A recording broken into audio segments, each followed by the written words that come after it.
guys, I survived daylight savings time. As of the filming of this video, today is daylight savings time, but you guys are already a weekend, so hopefully you are somewhat acclimated. I was reading an article though, it takes roughly 4 weeks for people to get adjusted, especially if you're like me and you're a night owl. Cannot force myself. Although last night I did change my clock like around 4 p.m.-ish so that it would trick my brain into going to bed.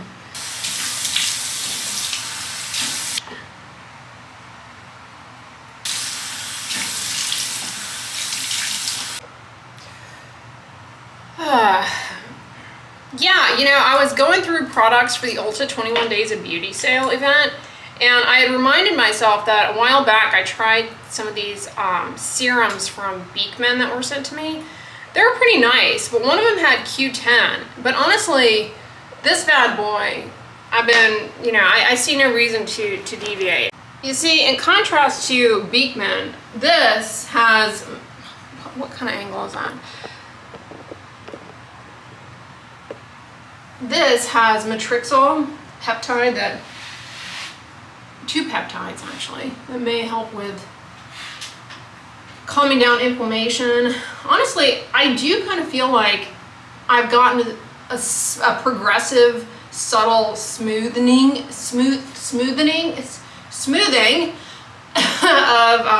fine lines. I've been using this for almost a year now.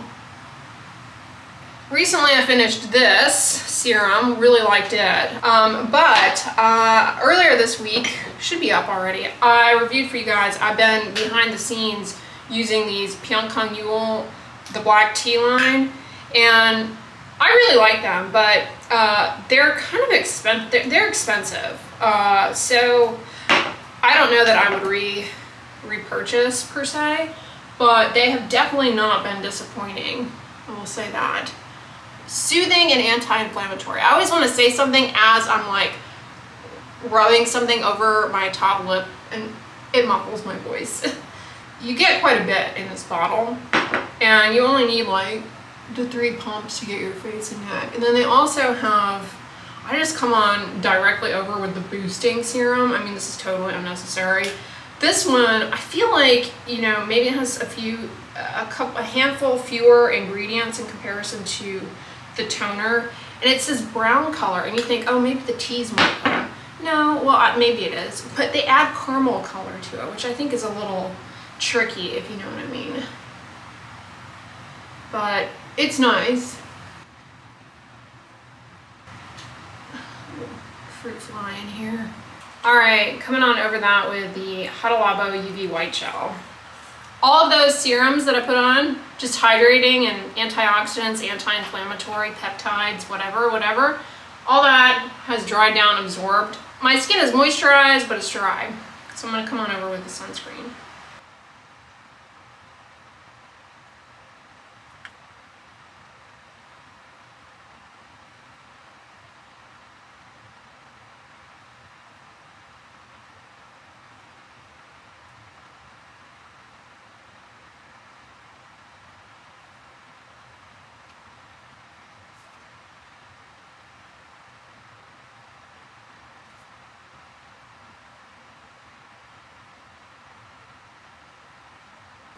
So last night I tried this stuff that I got at Michael's. I put it in a smoothie, and when you open it up, it smells amazing, right? It smells exactly like that cookie butter smell. And I was like, you know, I have like a vanilla protein powder that I make smoothies with. And I was like, oh, this is gonna transform the vanilla into cookie butter. And I don't know, maybe the ice in the smoothie and the powder kind of cancel out, but that was supposed to be the whole point of this, that like it doesn't bake, it says it doesn't bake out. Maybe, I don't know, maybe the protein powder kind of masks the flavor. Maybe I didn't put enough. I thought it was going to be really strong, so I only put half a teaspoon, but I think if I try a full teaspoon, maybe it'll come through much stronger. But I wish you guys could smell this. It kind of smells like a candle, actually. That cookie butter smell. They make candles like that. Here, can you read the label? I should have gotten the super concentrated oil. I should have gotten the apple flavor of that. I was eyeing, but I'm gonna play around with this some more. I might try it in baking too. Like I make a applesauce cake that's really good, but I might try putting this in and see if the cookie butter flavor comes through. Let me know if you've ever baked with these. There's a ton in here, and this one is best by February 24th. Check the expiration dates if you go into Michael's looking for these, because some of them were like a month away from the expiration date, and unless you're running like a full-on cake baking company or something, I doubt you're gonna run through the flavors that fast. But yeah, it's good. It was just very subtle in my smoothie. I think I need to go to the full half teaspoon that they recommend. I just thought that was like the measurement for like a whole cake, and I was like, well, maybe I'll just do half a teaspoon then for my smoothie, but I guess I should go up. The nice thing too, if you've ever made a smoothie and you find that it's too icy, one thing I have found over the years in making smoothies is that stuff like this, like the flavors like this, or certain extracts, if they have glycerin, which a lot of these things do, if they have glycerin, it will really help make the smoothie less icy. It will really help it just blend a lot smoother, FYI. For example, there are these little stevia sweeteners that I get on iHerb. Sometimes I put these in my smoothie to change up the flavor a bit.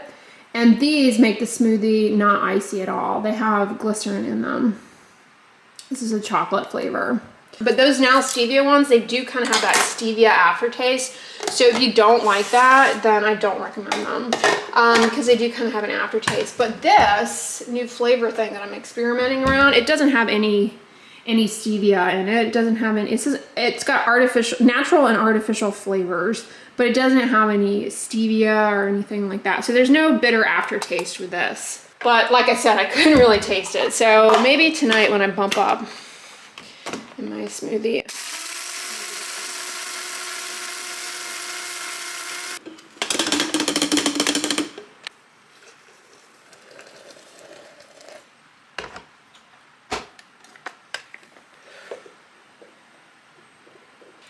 All right, let's get this incubating. Would you look at that? Right to the line. No water wasted. Just going to town here, cleaning my makeup brushes out. I do this, try and do it once a week. This is the brush cleaner I use. It works really well. Echo Tools. Here's the before.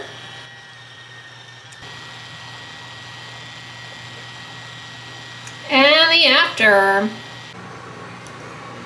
There's all the pearly makeup water.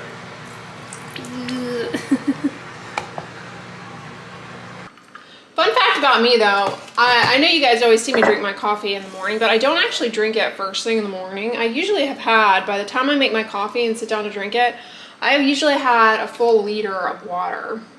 Yeah, when I wake up in the morning, I don't just automatically roll over and like start drinking coffee. I do some other things first, and while I'm doing those things, I drink about a liter of water just to rehydrate from the night before. And I find that by the time I get ready to drink my coffee, to make my coffee, after doing that, doing some things, I'm already, I'm awake, I'm energized. I'm not relying on the coffee for energy or to wake up or anything. I'm relying on it to polish me. Well, hey guys, I just finished sipping my coffee. It's down to the dregs here. Let's put the clippy light on. I have a lot that I'm trying to get done today, but do you ever have this happen? I'm gonna do my eye restore. Do you ever have this happen where you're like trying to get stuff done, but you're kind of like a squirrel going all around, but you're trying to prioritize things, and then you just get too busy and you're like, wait, did I get that done? Yeah, I have a lot to get done, but I don't really know where to start. And so I kind of just got a bit overwhelmed. I thought I would sit here and chat with you guys for a moment. I have like 4 things that I need to get done today. you know, kind of desk work, some stuff for YouTube, and then some paperwork I need to finish up. And I don't really want to do any of it. And so I'm distracting myself with other tasks around the apartment. Like I just went in my pantry and organized a random shelf that really didn't need to be organized, but now it's a lot more organized. And then I went in my closet and I pulled down these large bins from the top shelf and went through those. Brows are really important. Brows and eyelashes, they're not just cosmetic adornments on our face. They help to keep stuff out of our eyes, keep sweat out of our eyes. There's a type of hair loss called alopecia areata, and a lot of times those folks lose their eyebrows. They can get them back, but not always. And then some people, they get thinning of the brows as it relates to an underlying medical cause, namely like thyroid disease. The lateral eyebrow thins for whatever reason, probably because influences of thyroid hormone on the hair cycle. One thing I haven't made time for in years is I used to be really into going to group fitness classes. I don't do that at all anymore because I find that it takes too much time. This sounds silly, but it takes too much time to get to the class and to get back. And the amount of time it takes me to travel, like drive, because it gets so trafficky. The amount of time it takes me to drive to a fitness class and come back, I could have done all of this stuff. So I end up just working out by myself, either in the gym, my apartment complex, or here in my apartment. I have a treadmill and I have some, a decent array of fitness equipment. But I really enjoy group fitness classes. I really enjoyed years ago doing like spin bikes, and I loved like Pilates for sure. And now it's just like I was saying, it takes a lot of time and it's really expensive.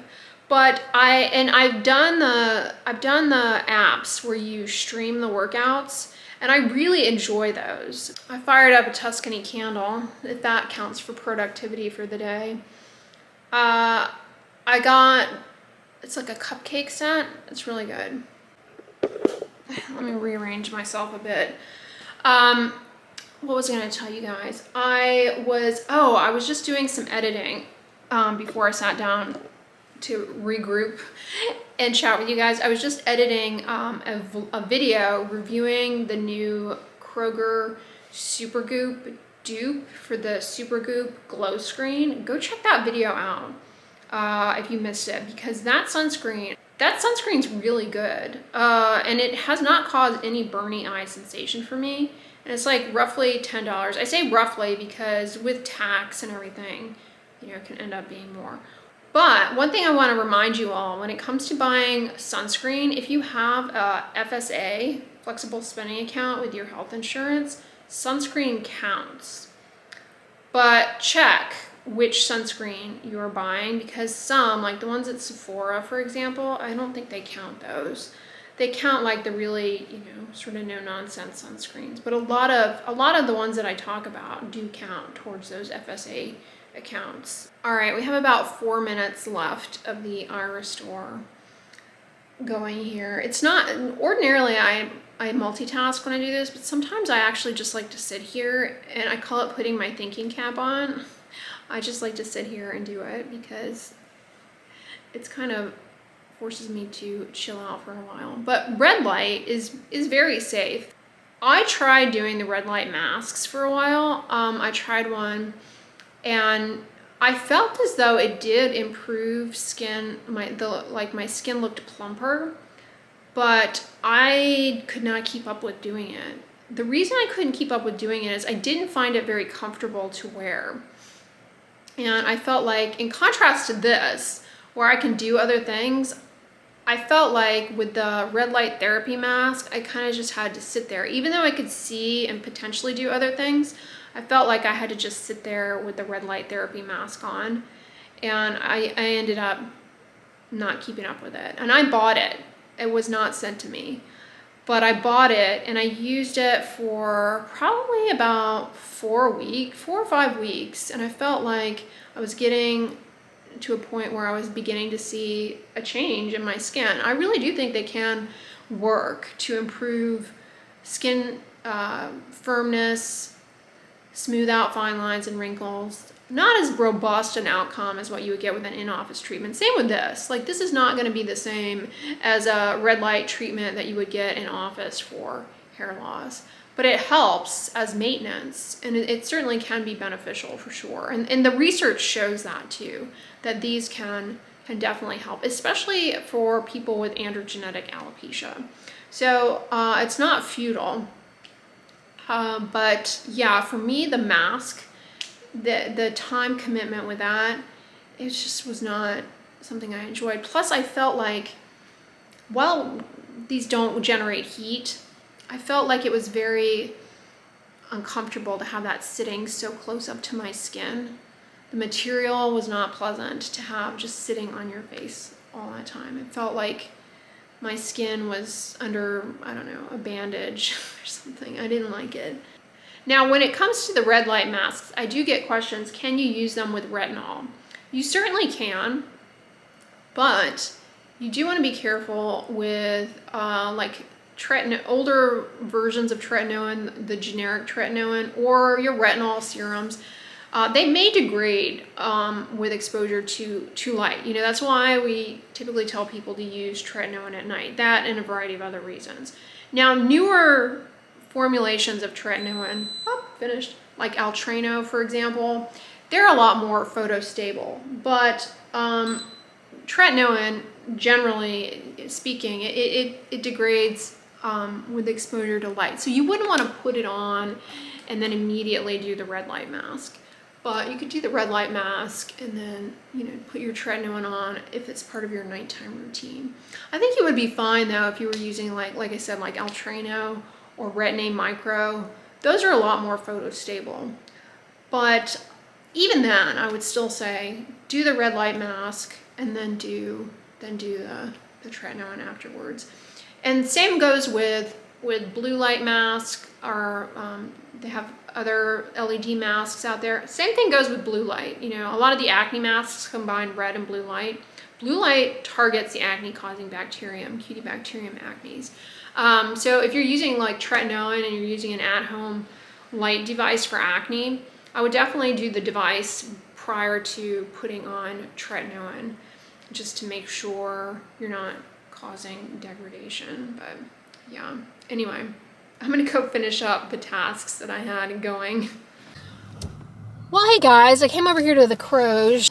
I don't know, with it being today's daylight savings time, as I was harping on earlier today, and it's gonna be daylight, like this time of year, let me know if you feel this way. I get like I want to be outside and I can't, you know, sit down and focus on indoor things. And it's not as though in the winter months it's actually too cold here to go out. I just get more of an itch to be out, and I get a lot more energetic in the spring. Spring fever, right? You just get like, I definitely feel a mood boost. And I'm not someone who gets affected by seasons at all. I say that, but I obviously do, because I get a lot perkier in the spring. But like, I don't feel down during the winter. We have a new Chick-fil-A across the street, and it is very, very new and shiny. All right, so I was just getting some editing done here. Let me set you guys there. And I had to tell you all this. Does anyone else, when you're about to send an important email, or in this case, schedule out something with a title and thumbnail, right before you get ready to send it, do you ever just start like second guessing your spelling skills to an unnecessary level? I kid you not. I will go in, I'll start second, I'll look at a word that I 100% know how to spell, and I'm not a bad speller. I 100% know how to spell, easy word, and I'll just start looking at it, and I'll think to myself, is that right? Is that right? So I Google it. Yep, that's right. Then I'll see another word, I'm like, is that right? It's like, because when you misspell something, everybody does it. But when you misspell something publicly, you know, you're gonna get called out for it. And that is like, I would rather get called out for having something in my nose or something in my teeth than like have a spelling error in a title or thumbnail. For example, sometimes I'm typing really fast and I'll misspell dermatologist. How dumb does that make me look? But it happens to everyone. And fortunately with YouTube, I can quickly go in and change, you know, something that I've typed out. But yeah, I always, for example, in this particular video, I'm gonna put happening in the title. And I was just looking at it and second guessing my spelling, but I think we're good. Let me know in the comments if you do that. I really do it to, like, I don't do it until after the fact, but I know 100% how to use the different theirs, the different your, you are, yours is, I know how to use all of those.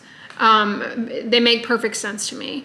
But I don't find that if you're just typing it out and you don't think about it, I don't find that it's intuitive typing for me, you know. And so one thing that happened, but I always will think to myself, oh my God, what if I used the wrong one? What if I did one O instead of two O's when I meant two?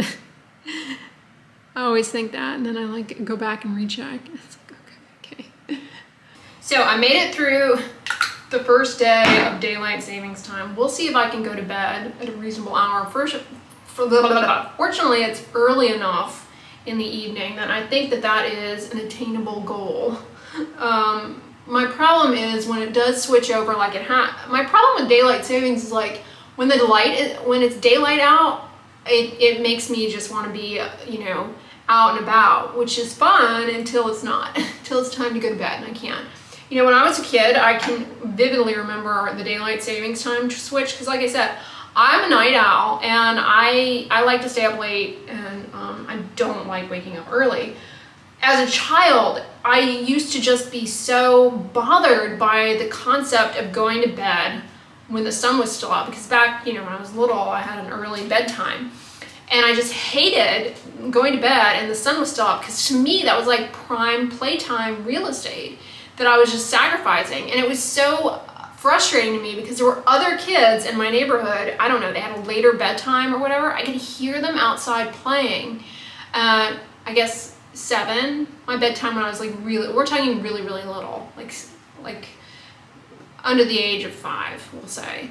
I can vividly remember being in my bed and it's still being daylight out and hearing kids playing outside and feeling like this is torture.